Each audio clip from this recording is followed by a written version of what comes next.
Après avoir dit que cela risquait de creuser les fractures de notre pays, hop, changement total en quelques heures sur les réseaux sociaux pour s'excuser. Oui, c'est la preuve que c'est Mélenchon qui fait la loi partout à gauche et que Mélenchon décide et que les autres, là, quand ils ont l'impression d'avoir 2 grammes d'autonomie et qu'ils s'essaient à l'autonomie, on l'a bien vu avec machin, avec bidule, avec un tel, je vais pas donner les noms, tout le monde les connaît, tout le monde rentre dans le rang.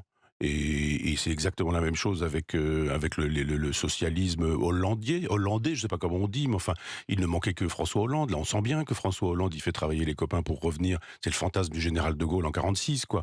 Entre 46 et 58, de Gaulle dit qu'est-ce que je peux faire pour revenir? Et ben là, Hollande dit qu'est-ce que je peux faire pour revenir? Il envoie Cazeneuve, il envoie les copains. Donc la gauche Cazeneuve contre la gauche Mélenchon, Et ben vous n'y voilà. croyez pas, c'est une Non, illusion? c'est la même. La gauche Mélenchon, C'est Mélenchon, la il a même été sur 20. l'école, sur l'immigration, Oui. sur la laïcité, c'est la C'est même. ce qu'a dit Mhm. tout à l'heure Vincent Trémollet de Villers, que Exactement. j'ai écouté et j'ai trouvé formidable son papier dans le Figaro aujourd'hui. Il a raison de reciter en plus de ça Jean-Claude Le Goff, que je trouve Jean-Pierre Le Goff, Jean-Pierre Le Goff, Jean-Claude d'un seul coup, non Jean-Pierre, sociologue, c'est un autre que je effectivement, connais qui qui s'appelle parle comme du ça, gauchisme du gauchisme culturel. culturel. Mhm. Et c'est un concept extrêmement intéressant de Le Goff, qui est un Normand. En plus, j'ajoute qu'il a été Il a produit tout par pour lui, c'est ça? l'université de Caen. Mais oui, on en est là, c'est-à-dire qu'ils ont le même logiciel.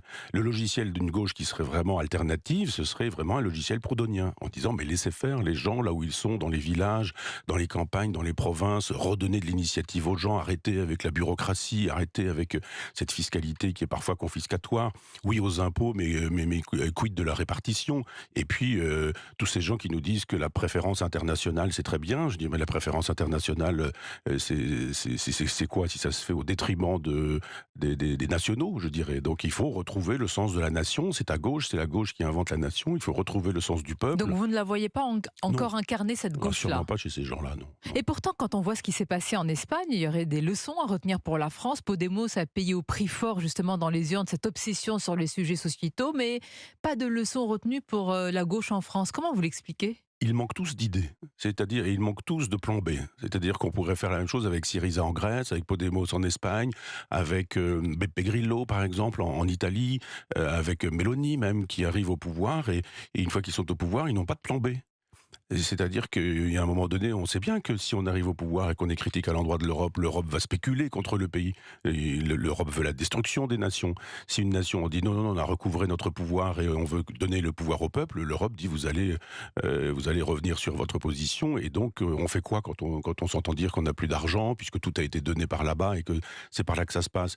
Il faut s'appuyer sur d'autres pays, il faut un plan B qui permette de dire mais c'est pas bien grave, si vous ne voulez pas de nous, nous ne voulons pas de vous et nous allons construire ailleurs et autrement. Ce sont les peuples qui décident. Donc pas de plan B. C'est quand même assez inquiétant dans des pays démocratiques qu'il n'y ait pas de plan B Mais et pas mais d'alternative. bien sûr, Syriza, souvenez-vous, je veux dire, le type, il est arrivé sans cravate, en disant je ne prête pas serment sur la Bible, je ne suis pas croyant, etc. Et puis on dit oh là là, formidable. Et puis il ne fait rien. C'est-à-dire le lendemain, il faut dire eh ben moi je vais faire le nécessaire, c'est-à-dire on va récupérer de l'argent. Et l'idée qu'il n'y ait pas de cadastre, par exemple, en Grèce, c'est-à-dire qu'on sait très bien que c'est le clergé grec et Mm. ce sont les propriétaires de bateaux, les armateurs qui sont propriétaires. Si on touche pas ces gens-là, on ramène pas d'argent. Si on ramène pas d'argent, on paie pas les gens simples et les gens modestes. On paie pas les fonctionnaires. On n'a pas de politique possible.